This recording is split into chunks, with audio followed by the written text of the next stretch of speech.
The fallen giants are back on their feet. Welcome everyone to the second ever episode of the 1 to 11 Kits video podcast, whatever you want to call it. I'm delighted to be joined by the AFC Kit Geek. John, how are you, mate? How was your holiday? It was good. Yeah, really good. Thanks. It was good to even be down in Cornwall and have another shirt collector. Big up AVFC shirt show, I think it is. Gave me some Tim gave me some good recommendations for food. Definitely decent bloke. Thanks. I appreciate that, Tim, if you watch. That's a good follow-up. He's actually got a raffle on at the moment. He's raising some money for charity. And he's got a load of AFC gifts. So I'm sure we'll put something in the description. Yeah. If you want to get involved, then and click the link and follow it on. If you haven't guessed already, we are visiting the Luke Roper Aston Villa shirts. It's a really, really important episode for me, and it's a reason why had to be next. Try and mix up the vintage to some of the more recent. And has there been a better recent kit than Luke Roper, John? Not for me. The collection. I know we'll come on to all three of them, but as a collection, they're just great as a set. It's not many seasons I don't think where all of the shirts have done well. I know we don't always agree on all, but especially the home and away. Normally, lots of times in seasons you get a good home or a good away or a mediocre home and sort of an okay away or something. But you just got them. Both shirts are well loved, home and away, and it's not always the sort of case. I don't think where both shirts, and in my opinion, all three shirts were just really, really good. What about you? Yeah. I mean, I'm sure. Yeah, I think for me, and we'll touch on the design a little bit further, a little bit later on. But yeah, they just mean redemption for me.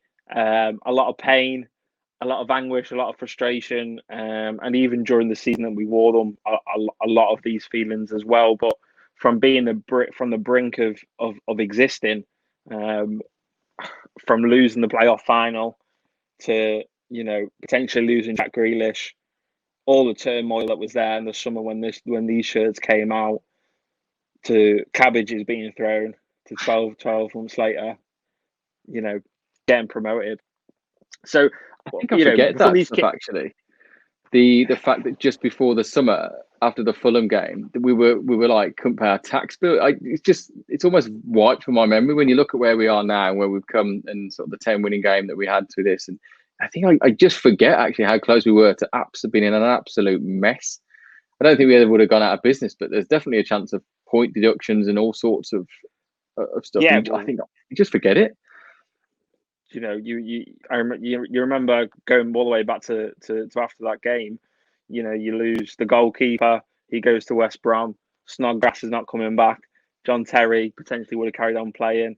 He goes, maybe not forever. He comes back in a different sense. But yeah, it was just complete disarray, wasn't it? That just came out of the blue, out of nowhere. Winus and Dr. Tony blaming each other. Money not coming back from China or whatever, and just chaos. Would have been great to see this shirt in the Premier League. Yeah, that would have would have added a different element to it. But the story ends very special, doesn't it? So yeah, Bruce stays. We get new ownership, but we don't seem to get any centre backs. do you remember? I just didn't know what he was doing. Everybody just wasn't there, and he didn't seem that interested in signing a centre back. And then he must have just thought, oh yeah, put Jedinak there, that'll do. And just sort of, it was just madness. There seems to be a thing with Villa that sort of last couple of seasons, we pick a position on the park and decide just not to really back ourselves in there. Like strikers last season, we thought, we'll have one. We'll go into a Premier League season, we'll have one striker. And that season we started off, we probably probably centre back was Chester. And then we eventually got Twanzebe, but we had Hutton at left back. We just didn't have anyone in the right positions. But we ended up still for a while. Yeah, we still ended up beating Steve Bruce's former team Hull. Without Elphick played for that game, didn't he? And scored, and Hutton scored as well. But yeah, after I think it was like a 3 or 4 games unbeaten, there was a couple of draws in there. Yeah. The defeats start to come in, and ultimately Preston North End, Steve Bruce gets is it Preston he gets a cabbage thrown at him, or was it the game after? But it all ends in despair, doesn't it? and it was quite a carnage game, wasn't it? These last games, wasn't it the penalty that was we got a penalty late on and sort of he saved it a little bit but it was just I think it was the quality of football that people got fed up with. Yeah. It was the fact that there was nothing like if you knew at that point if you went 1-0 behind, that was the game gone. There was no confidence that if you conceded, you were going to come back from it, and I think that was what got people in the end. It wasn't necessarily that the players on there not doing their job. I think it was the fact that Steve Bruce just didn't seem to be managing. He just seemed to put out people and almost like go out there, do something, go on Grealish, do something, and that when we went a goal behind, you just never had any confidence that you go in it. So I'd sort of, when you're away, you have the alerts on your phone and you see a goal coming against you, think, well, that's that game gone then. And I think it was QPR went to. QPR. It was just dull. It was just absolutely dull. Balassi, that was an interesting one. It almost feels like a 2 episode in one, though, doesn't it? You got like this block, you got like before Christmas and after Christmas, and they feel like completely different seasons. But yeah, Steve Bruce ultimately loses his job. Dean Smith comes in. He brings John Terry back, this time as assistant manager or joint assistant manager with Richard O'Kelly, and we get a win with Swansea. What were you Bruce out, Smith in? Because I know there was a lot of controversy at the time. There were people arguing on Twitter, should he let him go, should he not let him go? He's got 2 promotions, we've got no promotions and all this. What were your feelings at the time? I think I was Bruce out. Looking back, I was Bruce out. It was the quality of football. It wasn't the fact that we lost in the playoff final the season before. I mean, that game in itself was a shocker. But I think it was just the quality of football that was just so boring. It was just, you didn't see any excitement. You had some exciting players there, like an Omen behind you, could have done more. You had sort of Abraham was coming in. Well, it was January he came in, wasn't it? And you had Grealish. It was just, there were players out of position all over the park. So I was Bruce out when he left, definitely, because it just didn't seem like it was going to get better. And I didn't buy into the experience. I didn't buy into the fact, well, he's got experience, so that works, because you looked at the team that went up the year before. I don't think their managers, I think when Wolves went up, obviously the year before, they didn't have like somebody who'd done it before and all this sort of stuff. And Fulham, who went up with them, they didn't have an experienced manager. So I didn't really buy into the fact that you needed this old, almost, it's maybe a bit cool, but the dinosaur type manager, the Bruce Allardyce, this sort of manager. I never bought into that because it wasn't actually proven to be the case anymore. No, I think I was probably one of the last to actually say Bruce out. I felt very sorry for him. Obviously, he'd lost his dad, and he was still there and stuff. He took us to a game away from actually being promoted. I didn't really know much about Dean Smith. I know that we'd always had a tough game against him, but I wasn't 100% convinced that I knew enough about him at the time to put my eggs in that basket and say that was the solution. There's a good reason why I don't run a football club. But yeah, I just thought, he done. Last season he done a good job, and we need to give people more time. I'm glad, thankfully we've done that with Smith this time and give him more time, and we've stayed up. But yeah, he can just sometimes be the better devil, But on this occasion, we were wrong. Smith comes in.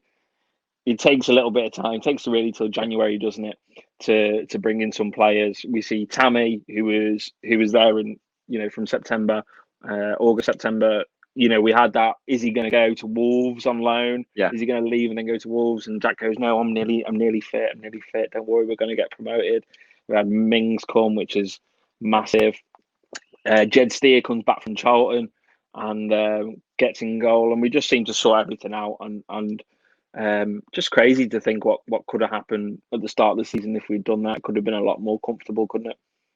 Yeah, and it was around that time where people started. I think when Bruce went out, there was obviously some people who were definitely still Bruce in, and when Smith came in, he wasn't a big name manager for sure. He definitely had pedigree of what people wanted to see, the sort of attacking football, and he came from Brentford, where it's not Moneyball. People throw the Moneyball tactic around. Brentford isn't necessarily Moneyball, but there's definitely they had a different transfer strategy to a lot of teams.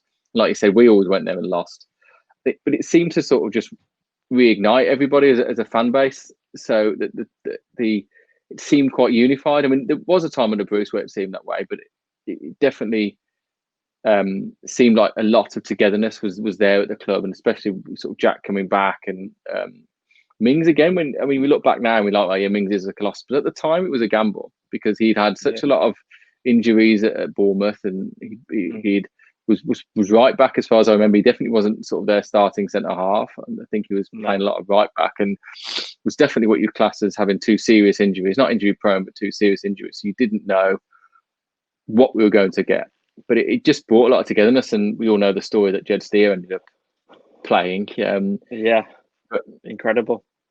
I've got him on this season's goalkeeper shirt because I just love him so much, even from that point. And you're right. You look back to Steve Bruce, and you do actually forget that he lost both parents and still and still came and managed. I mean, a huge amount of credit. I did feel sorry for him in the end. I did think he needed to go for the sake of Aston Villa, but actually, I think a huge amount of credit. Losing parents and still turning up and doing your day job. I don't think there's many people that would do that. No, and obviously he could have walked when we lost all the money and all that sort of stuff. And but yeah, this is not a Steve Bruce forgiveness channel. He did okay. So yeah, we get on to Grealish is injured. Grealish comes back for the Derby game. Am I right? Yeah. It takes a wallop. Sorry, no, Derby or Stoke. Derby or Stoke. I'm completely messing this up. But yeah, he definitely comes back for the Blues game anyway, and he's made captain. Pretty sure he came back before that, didn't he? I don't know if it was like Stoke away or Derby away, and we got a draw. And then the next game was I can't remember which way around it was now. And then the next game was the Derby away, and he gets a punch in the back of the head. Again, it's the second mighty iconic moment this season after Cabbage Gate. We've got a stupid fan running onto the pitch and hitting Jack Grealish. It still blows my mind that Blues fans are like a lot of Blues fans. I think, oh, what a good thing. But actually, I think it makes that game even better to be a Villa fan because he takes a bunch. The bloke gets taken off to some sort of hero's welcome, and then he goes and scores the winner. Like, I don't know how, as a Blues fan, you can take anything from that game. He looked like an absolute shower of a team, and a club, which I mean they are, but you highlight it in front of the world, and then the person who you so-called done in gets up and scores the winner against you. I think if anything, it made the game better for him being hit because actually it was an even bigger story. If anything, but I mean, it shows what kind of player that Grealish is, and again, Southgate leaving him out, it's only gonna light a fire under him and make him stronger. But that did. I mean, you could see it. You could see from that point that he was doing, and he's just. I mean, he is different class. There's no getting away from it. He's an absolutely outrageously good player. But I think the fact that the fan came on, it made it even more because it would have done lit a fire with him. Thinking, you know what, I'll show you. And what better way than to score the only goal in a derby when you've not long come back, and just. It was just captain, and I still don't. Yeah, and I still don't get how Blues fans turn around and sort of laugh about it. I'd be gutted if you lose to the Derby game, and I know we pretty much win all the time. No, they still love it. Oh, I just don't get it. But 11-game unbeaten run. We make it to 5th in the table, and we end up with West Brom, local rivals, in the semi-final. Do you remember those two tense games? I do. I went to the home game. I was at the home game, and that was. I was in a different seat. I was in the dug. Let's stand randomly for that game, and it was. I just remember it being nervy. I remember West Brom sort of being ahead, being sort of. Yeah. They went ahead obviously to a mistake, and then you had the Alamo from ridiculously early. They were literally just putting every single man they could behind the ball. A time wasting from really early on into the first half that I'd never seen before. I just couldn't believe it. So Owen scores like a screamer, and just one of the best atmospheres I think I've been in at Villa Park. It was just insane. Were you at the game? Yeah, I was. Yeah, I was in the whole end. It was just when that ball hits the back of the net. I've rarely seen something erupt like it. It was just amazing. And then the penalty, and you saw the penalty come. It was almost like slow motion when you see him in that. You just see that penalty come in, and it was just like slow motion as he blows for it. It was a clear penalty, but it was almost like slow motion the way it went down, and then Abraham scoring, and then getting sent off at the other end, the West Brom player, and it's just loving it, absolutely loving life at that point. What do you? So at the end of that first leg, what did you think? 2-1 up. How confident were you? So yeah, going into the second leg 2-1 away from home, I always felt quietly confident that we could do it. Obviously, we'd had a great second half to the season. Players were in form, and yeah, I knew anything could happen, but I thought we'd at least make it to the final. And then from that, I assumed that we would have been playing Leeds, I think, at that point after the first leg.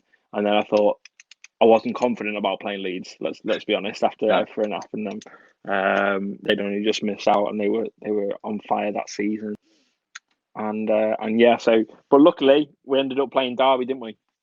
Derby did us a favour getting through. I did not fancy a Leeds final at all. Derby did us a favour, but that penalty shootout against West Brom was one of the just so nervy. And then Steer to come up and save straight off. This man, was it 2 straight? Was it the first 2 he saved? I think so. Yeah, and just that stare. I just being insane. It was a penalty shootout that was crazy, and then to get to the final again, and then you're thinking, well, I went last year and it was just terrible. Yeah, I can't really face going again and losing again. But obviously you go because you don't want to do the reverse. You don't want to sort of not take your ticket and miss it. So yeah, going. It was just Derby did us a favour. I still think if Leeds had gone there, we would have lost again. I think it would have beaten Leeds. It would have been hard, wouldn't it? I think anything can happen in a final. You look at the one before that when that lad got sent off against Grealish for stamping on him, and they were down to 10 men. Anything can happen in a final. But sometimes names are just written on things, aren't they? We see, Liverpool in 2005, Chelsea in 2012 with the Champions League. Just sometimes things are just meant to be. And again, when we go back to this season, going back to this shirt, it's just about, a revival and just bringing back some pride. And that's why, one of the reasons why I've gone through the story before we talk about the design is because it is a reason why this shirt is so special. Yeah. The pain that the Villa faithful have gone through, and then the redemption with a homegrown manager, a homegrown kit supplier, we will go on to, and then a homegrown captain. He lifts the trophy. You've got bloody scenes with like Carew and the Prince hugging, and he gives it to James Chester as well, who obviously earlier in the season had put himself on the line and really battled to help us get that. Who's gone now, hasn't he? He's gone to Sadly, gone. I mean, Stoke, I think again, without being sentimental, I think that has to be the right decision as a club. I think if we're going to push on, he's not a player that's going to be there to push on. I think he's definitely a background player, and if he wants to go on to play first time team football, he's earned that right from Villa fans to let him go. He's nothing but a sort of stalwart professional for us, and if that's his choice to leave and go and get a regular starting place, I don't begrudge him that at all. And so thank you from really us. Yeah, thanks, James. If you're watching this, well done, Chester. Cheers.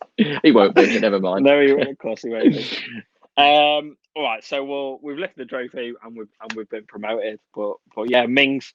This kit again, just a picture of like Mings getting back to the train station in the kit, the bag on, and iconic. Yeah. So we'll get onto the design aspect now. I'll get this shirt, which is special. Yeah, I got it the other day. Match worn, Albert Adoma, nice. And he's signed that one as well. There's no differences there in the match shirts. No, that was the first thing I was going to get onto. It's an identical shirt, isn't it? There is no actual difference from the retail to the standard one, like they were the year before with the Under Armours. No, the only difference is these guys are wearing bloody extra small.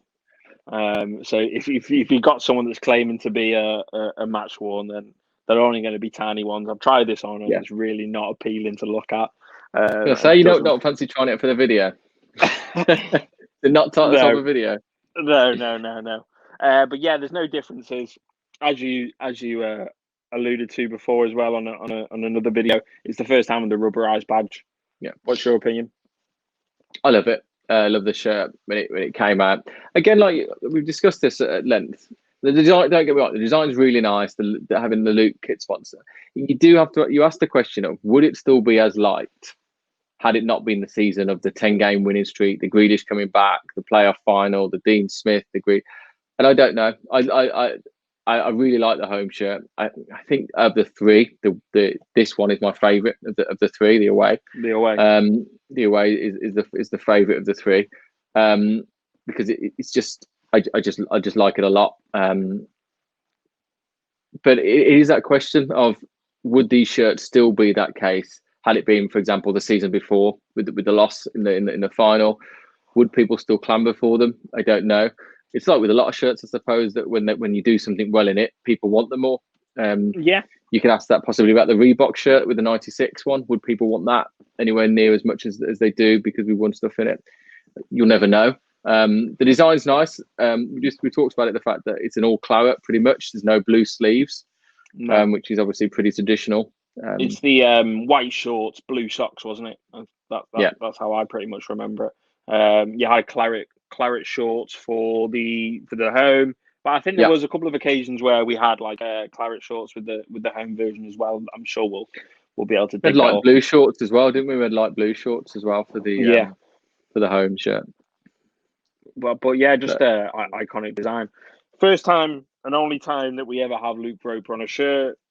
And it's mixed with the 32 red. Do you call it the Luke shirt? Do you call it the 32 red shirt? Do you call it what do you call it? It's the Luke shirt. I was on Up the Villa podcast talking about this, and it's one of because you call shirts by different ones, and this one was the Luke shirt, like the 93 ones last time with the Muller shirt. I called them they were the Muller shirt. Some people call them the Asics ones, but it was the Muller shirt. Yeah, we call it the Muller. This one was just the Luke shirts. I've got the one behind me, the playoff version of it with the writing across the front. That's a friend of mine. I don't know what it's going to look like. It's the mirror behind or whatever, but it's got the playoff insignia. Does that come with the bag? Front. Yeah, I've got the bag and the pin badge. It's got the rubberized the playoff one, and obviously as opposed to it's got the if I come up it, it's got the playoffs on there as opposed to championship. I don't know if it picks it up on there. Yeah, as opposed to championship. It says playoffs on there. But that's, as always, tags on. It came with a bag and a little pin badge. And was that a raffle? It's a lovely shirt. Was that a raffle job, or did you have to like go and stand in a queue, or what did you? It was raffle. I didn't win a raffle. I bought this from somebody who did win it. But they 400. I remember getting the email. They gave 400. You had to pay. You had to pay for them, but they raffled. They basically said 400 people, and they drew them out, and you'd have to go and buy it. But so I bought this off someone who'd luckily won that raffle. And thankfully, it is in my size. It does fit. I've seen some of the prices that people have raffled them off at, which to me is pretty mad, pretty ridiculous. 500, I think I've seen one at. Yeah, some people say my prices are bad, but some people make me look pretty decent. I think I've joked that if that sold for 500, I'd put mine up. I think £500 for it. I'll buy it off you for 100. No. But, and then we've got other bits as well. We've got the William McGregor on the back. You can tell that this is obviously made by an Aston Villa fan. It's got notions of the Lacoste Sportif 1984 with which was all claret as well with blue round here. You got part of the pride in the collar. Yeah, you've had that for a fair few years now, haven't we? We had another good feature on these ones. Breathable underneath, but the same version between home and away. On the away, I like the fact that it's like a pinstripe, but it's the same colour. It's like a feint just within the design. I do really like it. Another feature I really do love. It'd be interesting to get your thoughts on this. When a main sponsor, not manufacturer, but sponsor, allows you to change the colour to go with the actual shirt, which is something that Kazoo's done this season with the away shirt. It just makes it so much better, doesn't it? Yeah. I like the almost inverse of it from the home. It's pretty much the inverse that it gets, isn't it? The colors like the colors invert, the sponsors inverted, the colors in. It's just a really nice. I say that for me, it's the favorite of the three. Really, really like it. It doesn't get as much limelight, I think, as the other two because the home is the one we wore in the player final, and the third is very Marmite. It's one that not many people bought. but the away I think is a real favourite of mine. Over the last, I got Hohenheim on the back of Hohenheim. I can't remember. I never get it right, but I've got on the back of this one. Cool. I've got Grealish on the back of my home. So before we finish on the home shirt, what are you going to rate that one out of 10? 9.5. 9.5. Yeah. 9.5. That'll be up there with me. I know that there's this series, in this series of videos, that there's one that's ranked. There's one, possibly two, that will go higher than that, but I won't tell you which ones they will be yet. But there's one or two that will break that. So 9.5, an amazing shirt. And again, yeah. I do think the history plays a part in it. There's no getting away from that. The history plays a part in that. What about you? Yeah, I'll give it a good 9.5 as well. I think even from a design perspective, the fact that they've gone, something different with not claret. Sorry, not blue on the sleeves, and they've mixed up with two-tone claret, which is the official real claret colour of clarets. We've had some bad claret in the past. Yeah, we have. Yeah, just all round, you can just tell that it was made by someone who actually cares about Aston Villa. Yeah. And that's the reason why it's so special. And even if we hadn't gone up in it, when I look at this kit compared to the kits before it for 2 seasons and the kits after it for 2 seasons, this is still the standout design. Which gives it the highest markings. So onto the away shirt then. Who have you got on the back of yours? So this one's Hohenheim on the back of this one. Hohenheim. Yeah. On the back of this one. Lovely, nice clean print again as well. The black works well with the kit. I like the Mind sponsorship. The bit you can see, I'll show you on the third one. I like the Mind symbol that comes off the back of there. I think there's a nice touch on there. Charity, wasn't it? Which is great. All of the championship was wearing. Sorry, all of the Sky Bet leagues were wearing it, weren't they? Yeah, but yeah, it's a good one. I've gone for Alan Hutton.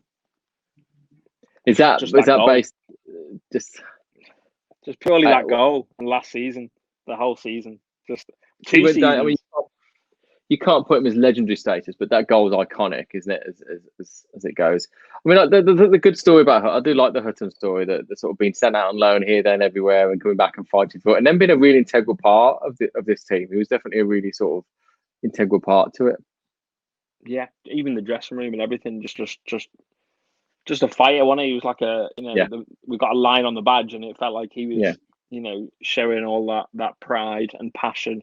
When he was on the pitch, obviously he's not the best player ever, but he showed all of the fighting spirit that we needed when we were in the Championship, and other players or previous players that got us relegated weren't showing, and he went and showed that.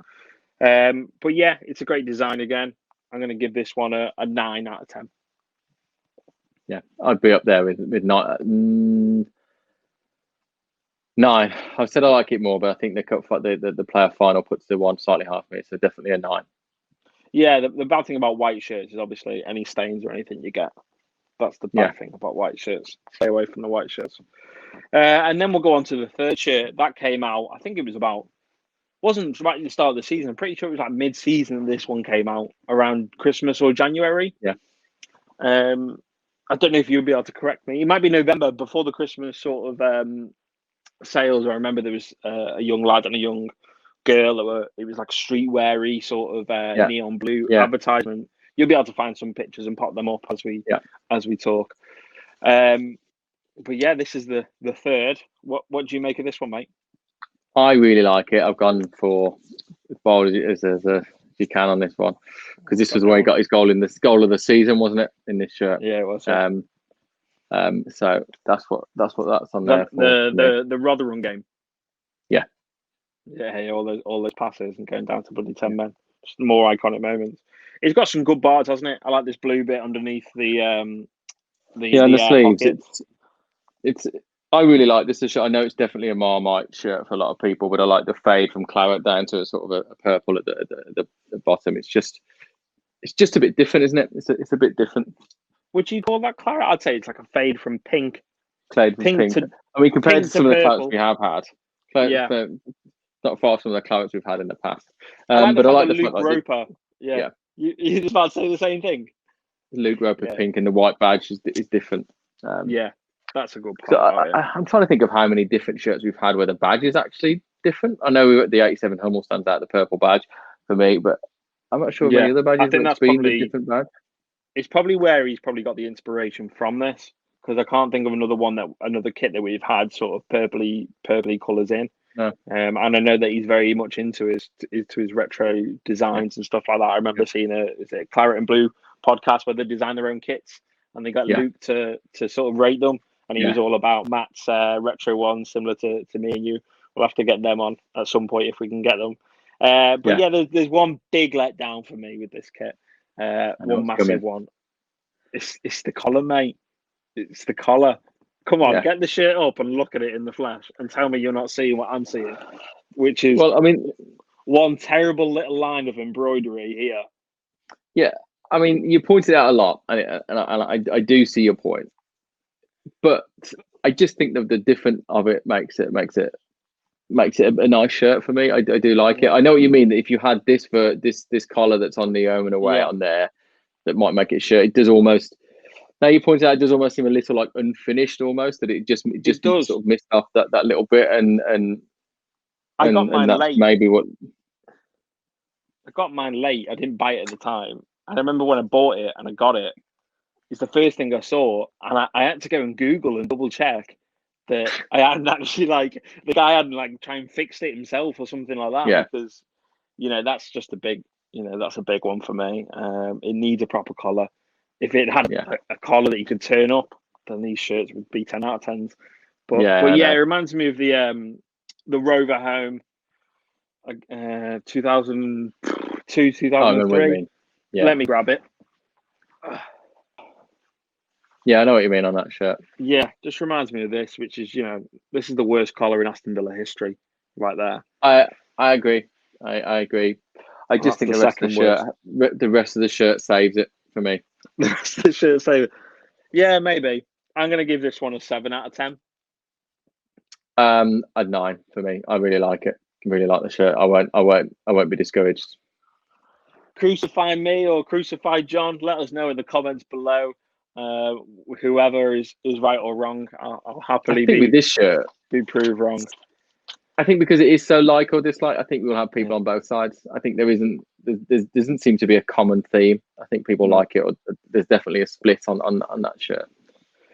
And then we've got, obviously we've got the shirts that the outfield players wore. If we go on to the shirts that the few goalkeepers that we had Nyland, Steer. I will be missing one now. Mark Bunn. Kalinic, there we go. I think that was the four. What was it? There was another one. Mark Bunn. Yeah. But there was that many goalkeepers on there. But there's only one really that springs to mind for me, which is Jed Steer, going away on loan and then coming back and really proving his worth. The green one. Yeah, the green one is the one that stands out for me. Green and yellow. The yellow really goes with the Luke Roper sign as well, doesn't it? And then you got the white on. You got the white on the 32 red, which suits well. Which one do you prefer? Do you prefer the green or the orange? Green for me. The green is just a nice shirt. Just plain and simple works well. All the elements of it work well. You've got good memories of it with Steer in it, and for me that'd be the favourite. So there was the grey one as well, wasn't there? But that wasn't. I don't think. Oh yeah, there was. Of course there was. Yeah. But it actually reminded me of that. I think the grey one's my favourite. Just to look at. I am quite a shades person to the eye, but none of them were as crazy as that bad boy. No. But the green one for me. Yeah. They were really, really good. And Luke just did an awesome job altogether. I remember sort of like the Unibet.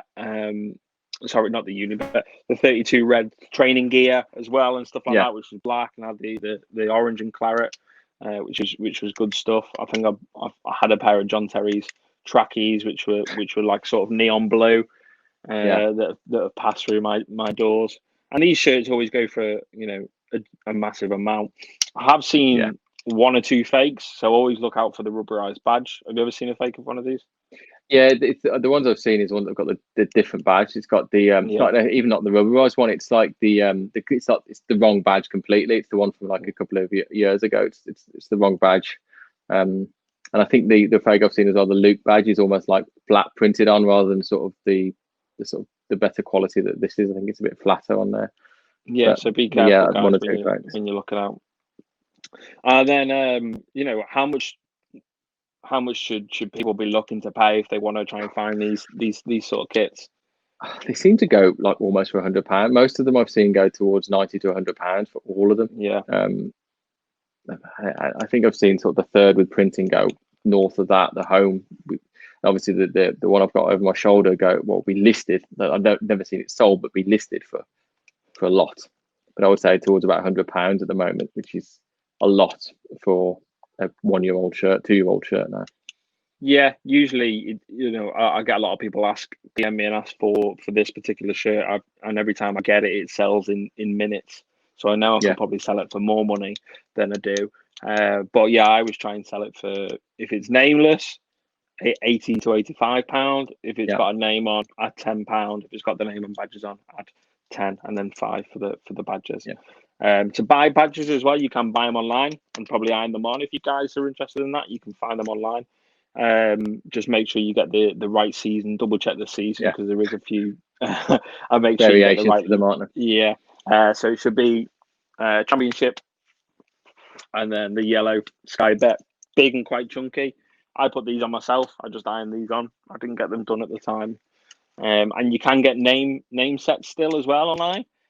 So have a look, and you can either pick your own name. You can find them on eBay, and you can find ones. But I wouldn't try and apply them myself. I would try and speak to someone like FUT Print or someone with a press. That's who did locally with mine. Yeah, to try and put that on, and you can find name sets for about £10 to £15 on eBay as well, which is handy. It's black on the away. And white on the third. Yeah, and on the home. Yeah. So, cool. So what do you rate the third then? I'm going for 7 out of 10. Oh, we did that, didn't we? Yes. Yeah, we did, that one. Anything else you want to add for these kits? No, just I'll be interested to hear people's thoughts on the third in the comments. See what you let us know. Which side are you on, Shaun's side or on my side, on liking it or just thinking it's all right because it looks half finished, that colour, in Shaun's opinion. Vote for me. I'll give you a 5% discount once you like No. Yeah, that would be interesting as well. And then any questions for next week's episode, if you can put them in the comments below, and we'll try and do a little question bit at the start of each episode. Your feedback and your interaction is incredibly important to us, and we want to get you guys involved as much as we can do, because ultimately you guys are the ones that are watching, and hopefully you're enjoying it. And so any feedback and any comments, any questions you've got, and your opinions on the Aston Villa third kit, pop them in the link below. Make sure you like and subscribe. This is the first time I've tried to do all these and remember it. So make sure you like and subscribe to 1 to 11 Kits. Make sure you follow the AFC Kit Geek on social media, on Twitter, on Instagram. And that's pretty much all from us today. So thank you for watching, guys. See you next video. Up the Villa. Up the Villa. Bye.